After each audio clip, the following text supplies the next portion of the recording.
live session video. I'm going to be talking about how. Oh, let me go back. I'm sorry. And at the title. What is this? I know what this video is. I just gotta go back to it, see it again. What does it take to be a fashion designer without a college degree? So, I'm basically going to be talking about my advice, my experience working in the fashion industry. Do I think that it is needed to have a degree or not? Benefits, unbenefits, basically everything under the sun regarding how to become a fashion designer without a degree. And soon I'm going to be doing my very first interview, and first interview is going to be burlesque, costume designer. And then I'm also going to be having a fashion designer come on here and give her insight later on in the month of April. So I'm super excited about that. So let's get right into it. Usually whenever I do my live sessions, I do try to have like a nice format and I have questions that I want to answer. But I think what is very special about going live is just being able to just speak real authentically and say how you feel, mean what you say, all that good stuff. So do I think that you need a degree to have a successful career as a fashion designer? Well, as you guys may or may not know, I have worked in fashion and I went to fashion design school. I went to Academy of Art University. You guys can go back and watch my vlogs. I was a fashion design major for like 2 semesters. Even before that, I went to another school that was another. Anyways, the thing though that made me decide that I actually want to pursue fashion design by going like a college route is because I didn't want to mess up. I didn't want to mess up. I didn't want to spend like 20, 30 years trying to learn or trying to understand, not really knowing. And at the time, like earlier in my life, once I was learning about fashion or even really got interested in fashion, it was really from reality TV shows like Project Runway, America's Next Top Model, that really opened my eyes to like there's a whole world of fashion. There's a lot that comes before this picture gets on this magazine, right? And there's a lot that comes before this ad gets on our screen. There's a lot of things that happen behind the scenes that makes that happen. And I was learning about that, and what I saw is that when you don't have an education, same thing for cooking industries. When I was obsessed with watching like Gordon Ramsay videos, and it'd be like a Waffle House cook on there, and then there'd be another cook who been a sous chef for 30 years, da da da. They went to culinary school, all the good stuff, and just the treatment is different. My thing is, I value respect. And unfortunately, even though we wish things weren't like this and we wish the world wasn't like this, I feel like you are more respected and you are treated a different way when you have a degree. And also, you're setting yourself up for a success. There are so many job filters that filter out thousands of applicants every single time someone submits an application due to them not having a BFA in fashion design. That is your credentials. If you don't have that degree, there is no real way to prove that you are who you say you are. You know what you know, and you can do, what is expected of you as a professional in the fashion industry. And I think there's so much value. I could go on and on talking about the value that there is given from like fashion design students, and it's just you are giving that up and you are hurting yourself, your artistry. It's so many things, because not only do you get the connections and you get the events and you get the scholarships and you get the internships and you get the job opportunities that don't even hit the market for the regular girl, you also get working professionals to critique your work, to look at your senior thesis, right? I don't know so many people. I don't know personally. I don't know people, but I've seen so many examples of people where their senior thesis, right, has gotten them awards from CDFA, has gotten eyes from real professional people, the elite of the fashion industry, to take a look at their work, critique their work, or even hire them on the spot because of their work. And I think that is something that shouldn't just be discarded or seen as unvaluable and I can just do it yourself. Yes, you can do it yourself if you're rich as fuck. Excuse my language. If you're rich as fuck, your parents are have a lot of connections within the industry. Your parents can get you an internship like that. Your parents can spend $400,000 on a fashion design degree, even though most fashion designers, let's keep it a bean, only make $60,000. But you have to live in like New York, Paris, London, LA to even get those opportunities, to even get 60,000, and then don't even take on the fact that 60,000 is nowhere near enough salary to live in those big cities. But yeah, I personally, here's my thing. It's like me right now in my life, I no longer pursue fashion in the way that I did when I was younger. I grew up, you know, on the poor side. I'm gonna just be real. I grew up poor, low key. I grew up poor. I didn't really have a lot of money. Of course, we had great Christmases and we had great birthdays, and my parents and my family did the best they could with their resources, but they couldn't afford to send me to fashion design school. And fashion design school is not cheap at all. I took a bean and I took a chance, and I went out to San Francisco. I'm not even gonna tell y'all the amount of money I had, but I didn't have enough. We'll say that. I didn't have enough to do everything. And everything meaning pay for my rent, pay for my food, pay for my transportation, pay for my personal hygiene, pay for my school supplies, which are nowhere near cheap and are not a part of the tuition. And also pay $500 tuition because my financial aid couldn't even cover the full entire thing, and there was no refund. And also, I couldn't even afford to get a meal plan, and wasn't even living in student housing, was living in all student housing. And on top of that, I had to work. Where am I getting this money from? I'm not getting an allowance. I'm not getting an allowance, so I have to work. And I'm working a job. I was working a cute job. I was working, I'll say the name, I don't really care. I was working at Kate Spade at the time.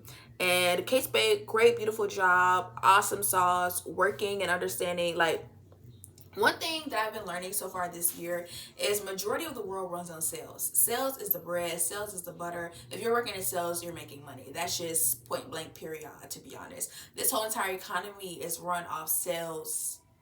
And however your role is impacted in sales, or what you do in regards to sales, how much money you're going to make. So I learned a lot about sales. I learned a lot about fashion, design, um, color theory, working with people, persuasion, all that good stuff. Not even just Kate Spade, just retail in general. And plus, I love Kate Spade. Like, Kate Spade is amazing. All those things has helped me to get to where I am now, but still, it wasn't enough.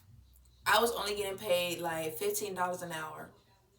$15 an hour. What is that? Let's do the math. $15 an hour. You get paid every 2 weeks, but I was part time because I couldn't be full time because I was in school. So that means my check was only like $400 every 2 weeks, living in San Francisco, California. So that's no hanging out. Say that otherly. That's no hanging out. There's no money for supplies. There's no money for food. There's no money for nothing but your rent and a little bit of food. A little bit of food at CVS. A bag of chips and some dip. Poor. Struggling, hungry, starving. And I know so many people like to say, oh, that builds character. Do it for the plot. We may be getting off topic, and that's okay. We're meant to get off topic. It's a live session. We're having a real conversation. But yeah, so many people say, oh, yeah, it just builds the character. It doesn't. I mean, yeah, it builds the character, but I think nobody should really, if you can, I don't think anybody should struggle, to be honest. Struggling does not do shit but stress you out, burn you out, and make you give up because you're not getting what you need to be able to achieve what you want. You're not eating properly, right? You're not eating breakfast, lunch, and dinner. And if you are eating breakfast, lunch, and dinner, you're not eating a well-balanced breakfast or a well-balanced anything because you're rushing to get to work or to get to school or to get to something, right? You're not going to the gym for real. People say, oh yeah, you're not going to the gym for real. You're not going to the gym for real. You're not going to the doctor. You're not going to the doctor. You're not going to the gym. You're not taking care of yourself. And how long do you think you can run on E to achieve a dream or to achieve, something that right now financially, I know people hate to talk about, oh, just dreams and manifest. And I believe in manifestation. I believe in dreams and chasing your dreams, but I do not believe in starvation. I do not believe in sacrificing your basic survival needs, housing, food, water, shelter, job, income, for something that right now you can't achieve. What I would recommend for anybody, if you got the money, If you got the money, I mean, I hate to say that because that seems so taboo. It seems so against everything. Like fashion should just be about art and creating, and it should just not be about any of that. But I just think that's baloney, to be honest. And I've lived that life. I lived that life. Family and friends telling me, "Girl, go ahead and go to this school. This school gonna give you a refund. They're gonna do this," and I didn't want to hear it. I didn't want to hear it. I wasn't interested in it because I thought I was listening to Disney Channel. I was a Disney Channel kid, and I'm just like, who cares? I don't want to live like y'all. I'm just gonna try and the slave to, achieve my dreams. I don't really care. But it's like if you don't have the money to do that, you can't afford to pursue it. So how about do this? How about pivot? Get your money and your finances and your everything together first. And then when you have the resources, circle back to that dream, circle back to that passion and get yourself together. That's what I think. So, but if your family has the money to just roll out and do whatever it is that you want to do, and they can support you and they can let you move to New York, because you're gonna have to move to New York. Move to New York, LA, Paris, and give you, take care of you, and make sure you're comfortable while you're pursuing, the race of becoming a successful fashion designer. Go right ahead. But if that's not you, and you honestly can't afford it, I would say pivot. I would say pivot to a different career. Still pursue fashion design on the side. Still, there's thousands of online courses that you can attend to. I did a lot of courses online. Coursera, this is not a sponsored video. Coursera, they have a fashion as design, business, and fashion from Moda, Parsons. All of them have online courses you can take and you can add to your certificate. You can still work in fashion retail. May not be the funnest, but it still can give you real life experience of what it's like working in the fashion industry, because 80% of fashion is sales. The fashion shows are for sales, are for the buyers. Everything is about sales and how much money you can generate. So you working in retail is not you not be having a real impact in fashion. Actually, you're on the front line. You're actually the ones who, after the designer already made the clothes, made the pieces, had the fashion show, promoted it, now you're convincing everyday people to purchase their products. That's your job and your responsibility, so yeah, that's my advice. Pursue fashion design on the side until you can generate enough money and can fully dive into your craft, where you're doing it from a place of love, fun, creativity, and expression, and not out of a space of I just need this business idea to work. I just need this.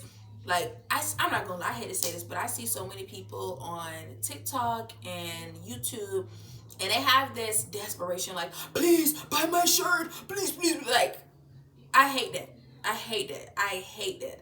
I I I'm sorry. I'm trying to say I hate that. I hate when people be so desperate online. That is not cute, and that is not getting nobody to want to buy or purchase anything from you at all. People do not care. They don't care if you spent your last dollar, you spent your last savings drop on this outfit or this fashion collection. Because let me tell y'all something, which is something that I had to realize. Just because you spend your last dollar on something doesn't mean that business idea, doesn't mean that person, whatever, anything, doesn't mean that that's going to work out at all, unfortunately. And I feel like that's another misconception that we get from TV, TikTok, YouTube, and fake gurus, is that if you spend I spent my last $100,000 on this business idea and it needs to work and it has to work. It still doesn't change the fact that business still takes a year to 3 years for it to actually be profitable. Let's be for real. Same thing with YouTube. Just because you went broke on the camera, lighting, all that stuff, backdrop, all that, you paid a whole bunch of money for collaborations and all that type of stuff.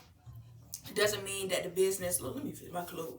But it doesn't mean that the business idea is going to flourish, to be honest. And if you don't got the money, if you don't have the emergency savings, if you don't have the shit to be able to cushion you when you fail, or if you fail, then you're gonna be fucked up, and it's gonna be continuous until you realize you need to have your money and your finances in check prior to.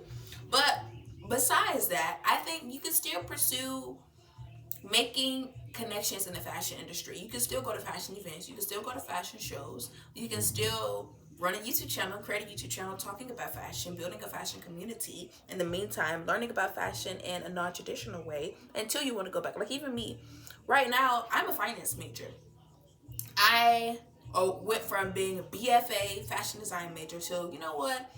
I can't afford to do this shit and I'm tired of struggling and it's not working out and I'm going to pivot. Pivoted. My college experience has been coasting. I haven't been stressed about how I'm going to pay for food, how I'm going to pay for this, how I'm going to pay for that. And I still have a beautiful channel. I still get to talk about fashion. I still get to build my fashion community. I still get to share insights on things that I learned and that I care about and that I love, you know, in the fashion industry. And yeah, you know, until eventually I still want to go back and I still am going to go back and get my bachelor's of fashion design. Sorry, this hair. It's the first time this hair like been revived in a minute, so I'm just keep touching it. Anyways, but yeah, I still want to go back to get my bachelor's degree. I still want to go back and get my master's degree in fashion design just to have it, you know, and because I love fashion design that much. But that doesn't mean that right now it's a smart decision while I'm building my career and I'm building my network, you know, and my net worth at the same time. It just doesn't make sense for me right now. So I think anybody who's pursuing fashion design, they have to be realistic about their goals and what they want out of life. If you want to be able to travel and you want to be able to live comfortably as heck, you don't got to worry about none of the basic survivals. You don't have to worry about how you're going to pay for this, how you're going to pay for that. You can save money. You don't have to eat on rice and beans, and you want to live a comfortable life. And you're starting from poverty. You're starting from scratch. I would say think hard about the road to fashion design because there's going to be a lot of unpaid jobs. It is realistically for everybody, it's going to be retail. To get into the fashion industry, it's going to be working in retail, doing a fashion design degree, being an internship, making 30, making 40, making 50, making 60. Those salaries, I'm sorry, are not livable in 2025. And I'm going to be the first to say it and be real with you. So many people lie and they want to say this dream because of their job. But I'm going to be real. If you aren't comfortable with struggling all the way up to 60, and 60,000 take home is still like 4,500. You still struggling, to be honest. If you don't got no kid, you still not really, you're not living in New York. You're not living in New York with $60,000. You ain't. So think about that before you pursue fashion design as your only source of income and your only job, and before you spend $300,000 on a degree. That's another thing. I was watching this guy, this YouTuber. He's a really cool YouTuber, and he makes a lot of video about finance, and he was just talking about basically like, look at your return on investment for your degree. If your degree is going to cost you $400,000, and the job is only going to pay you $60,000, you're never going to be able to pay it at all. And I know we just, yes, who cares about that? Who cares? No. Look around at your elders. Look around at your elders. Look around at people in your community and think about the decisions that they made. They were just like you. They did the same thing. Oh, it will work out eventually. Oh, this degree will pay me more. It will pay me more. But the numbers don't lie. If the numbers are saying you're only going to be paying $60,000 and you're supposed to be living in New York with that salary because that's the only place where they even will pay you that, no, ma'am. I'm good. But I still will pursue fashion design. I still will do it as a creative project and a creative outlet, but not as a means of survival if I'm starting from the bottom. But if you're not starting from the bottom, go right ahead. But I know a lot of people have this rosy-eyed view of what it's like to work in the fashion industry, and so many people are vague and don't like to tell people for real that a lot of people in this industry ain't making money. But yeah, I hope that wasn't like pessimistic and like downing. I just try to be honest with you guys and my audience because I love y'all. I care about y'all. And that's the real reason why I created this channel, because there was no space where I could go when I was trying to figure out how do I pursue fashion.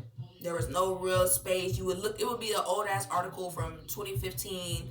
Oh, baby, so big. Oh yeah, get an internship. Work your way up to the top and pop. Like that would be that. They wouldn't really tell you the real tea. And I'm telling y'all the real tea.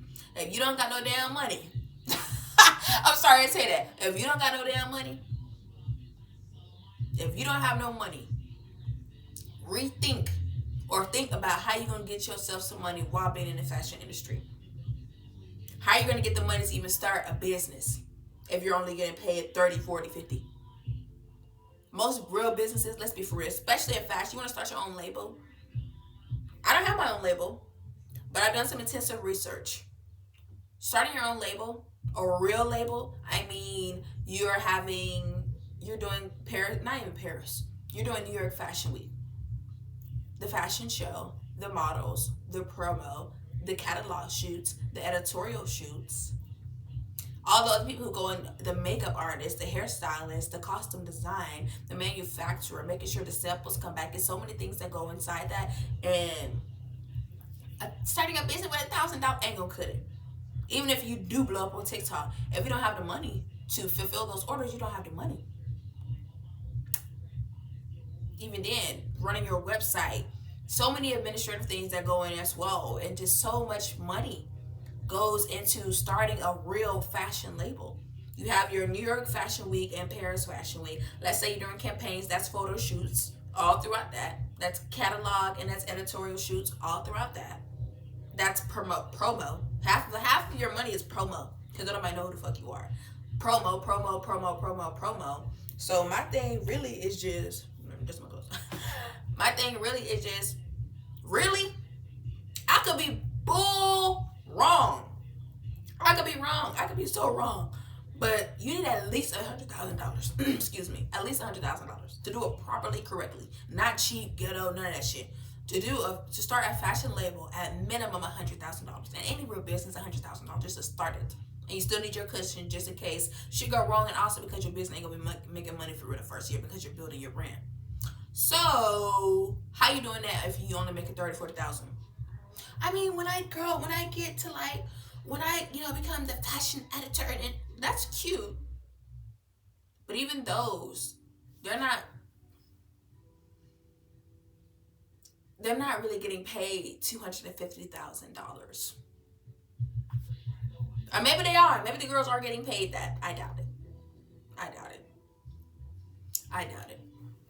And not if they ain't been there in the business for 15-20 years. Then maybe. Unless if they're working for the highest and the highest. I'm saying just an average Joe fashion designer is not making $250,000, sweetie, at all. So back to the number one question. Build your brand, build your money up, build your savings up, build your basic survival foundation up to where you can pursue a creative, expensive ass creative project like fashion design. And if it don't work out, it don't work out, but it's not gonna be if it don't work out, how the fuck am I gonna eat? How am I gonna pay for my bills? Don't start anything, don't do anything after that. So that's my take. I love you all as always. I have another video that's coming out very soon, possibly today or tomorrow. It's going to be Lana Del Rey costume design breakdown from her Coachella 2024 set. I can't wait to release that. Comment down below. I have a Discord out. I have conversation in there and a lot of good stuff in there. So I'm going to leave the link for my Discord. Got my Spotify. Like, comment, subscribe. And as always, I'll see you in my next one. Bye. Want more exclusive content and special perks? Join my Patreon today and become part of an even closer community. For just $4.99, my bronze members get a special Bronze Kiss badge, 2 live videos a week, early access to my new videos, and exclusive discounts on my merch. That's 65% off. Upgrade to silver for $9.99 and get member shoutouts, 4 exclusive videos every month, custom wallpapers, and exclusive GIFs and emojis to use in your live streams. Gold members, you get a custom emojis to use during videos and streams, plus a free birthday gift. Show off that Gold Kiss badge and style. Feeling extra? Go platinum for $19.99 and be subscriber of the month with shoutouts, a video of your choice posted, and a free gift with every new launch of merch. So what are you waiting for? Pick your level and join my Patreon today for exclusive perks and all the behind the scenes fun. Can't wait to see you there.